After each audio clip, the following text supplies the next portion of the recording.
प्रदेश के मुख्यमंत्री योगी आदित्यनाथ ने नॉर्थ टेक सिंपोजियम 2026 के समापन समारोह में रक्षा त्रिवेणी संगम थीम पर कहा, हम इस बात को मानते थे कि यदि हमें उत्तर प्रदेश में सुशासन के लक्ष्य को प्राप्त करना है और उत्तर प्रदेश को पहचान के संकट से मुक्त करना है तो हमें सुरक्षा का एक बेहतर वातावरण बनाना होगा।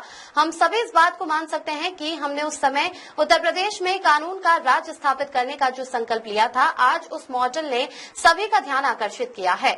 इसने उत्तर प्रदेश में एक बेहतरीन मॉडल को बनाने में मदद की थी। आज भारत में सबसे बेहतर संरचना उत्तर प्रदेश के पास है। आज देश और दुनिया का हर बड़ा निवेशक उत्तर प्रदेश में निवेश करना चाहता है। उतनी सामर्थ्य और राष्ट्रकवि दिनकर ने इसीलिए बातें कही थी कि थमा श्लोकते उस भुजंग को जिसके पास गरल हो उसे क्या, तो बंसहीन विषहीन विनीत सरल हो। याद रखना, जिसके पास शक्ति होगी, सामर्थ्य होगी, वही अपनी संवेदना भी दे पाएगा और वही संस्कार भी दे पाएगा। अर्थात शांति और क्षमा की भाषा केवल वही सार्थक बोल सकता है जिसके पास उतनी सामर्थ्य हो। आज हम अपनी सामरिक और आंतरिक शक्ति को इसलिए नहीं बढ़ा रहे हैं कि हमें किसी पर आक्रमण करना, अपितु इसलिए कि हमारी उदारता को कोई हमारी व्यवस्था न समझने की भूल करे।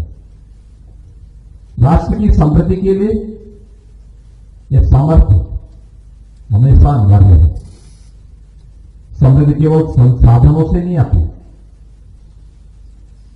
इसके लिए सुरक्षा, स्थिरता और सामर्थ्य का मजबूत आधार उतना ही आवश्यक भी होता है।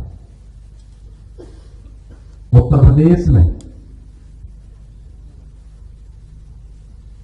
2017 में सत्ता संभालने के बाद हम इन बातों को जानते थे, क्योंकि उत्तर प्रदेश की जो छवि थी, उत्तर प्रदेश के अंदर जो अव्यवस्था थी, हमारे सामने जो उस समय पहचान का संकट था,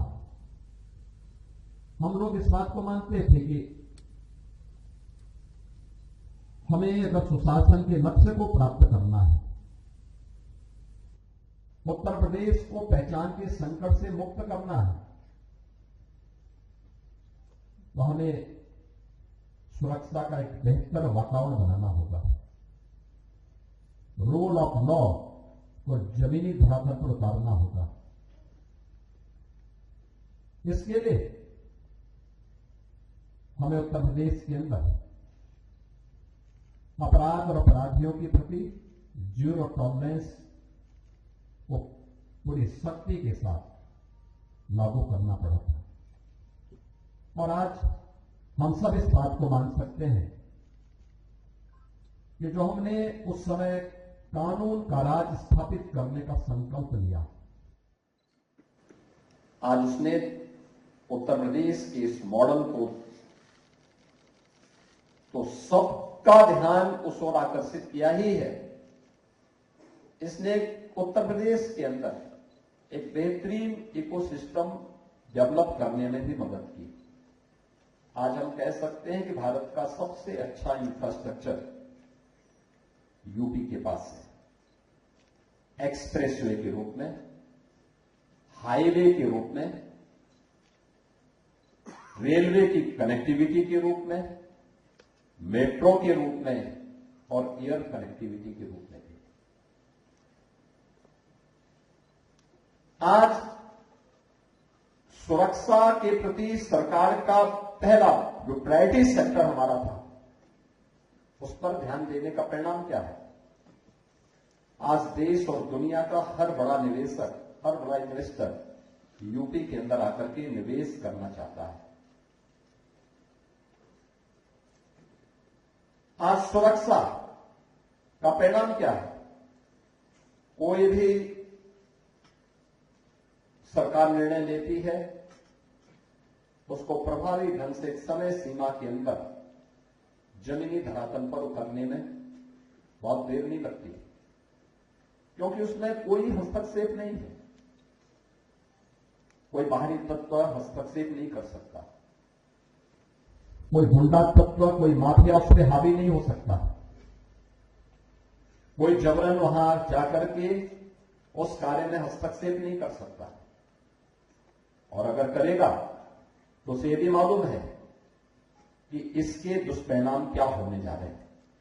या तो उसको कारण बताना पड़ेगा, अन्यथा उसके दुष्परिणामों को वह समझता है। और यही कारण है कि कानून व्यवस्था में ये सुधार आज उत्तर प्रदेश के अंदर रक्षा उद्योग के विस्तार में भी हमें मदद किया है।